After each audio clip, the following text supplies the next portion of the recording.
ठाकरे गटाचे खासदार संजय राऊतांनी मुख्यमंत्री एकनाथ शिंदेंबद्दल एक मोठा दावा केलाय।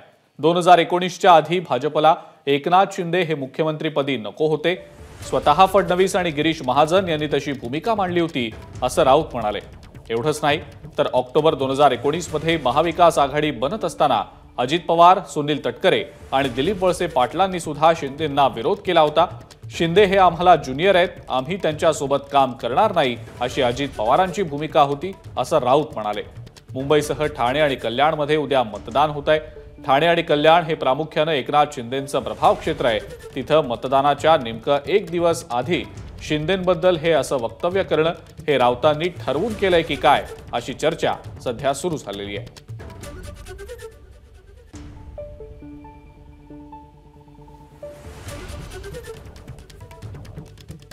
तेव्हाही विधिमंडळ पक्षाच्या नेतेपदी एकनाथ शिंदे यांचीच निवड झाली होती आणि शिवसेनेकडून शिंदे यांचंच नाव पुढे गेलं असतं। पण भारतीय जनता पक्षाच्या वरिष्ठ नेत्यांनी, हे वरिष्ठ नेते आता मंत्रिमंडळात आहेत सगळेच, त्यांनी आम्हाला निरोप पाठवला होता की दिल्लीचा निर्णय काय येईल तो माहीत नाही मुख्यमंत्रीपदाबाबत, पण आम्हाला एकनाथ शिंदे मुख्यमंत्री चालणार नाहीत।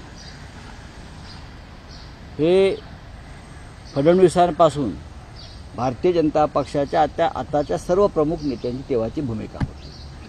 शिंदे तेव्हा कोणालाच नको होते। एकनाथ शिंदे मुख्यमंत्रीपदी नकोत, आम्ही त्यांच्या हाताखाली काम करणार नाही हे सांगणारे सगळ्यात आधी सुनील तटकरे, अजित पवार आणि दिलीप वळसे पाटील। आम्ही सिनियर आहोत, आम्ही ज्युनियर माणसाच्या हाताखाली काम करणार नाही ही त्यांची भूमिका होती।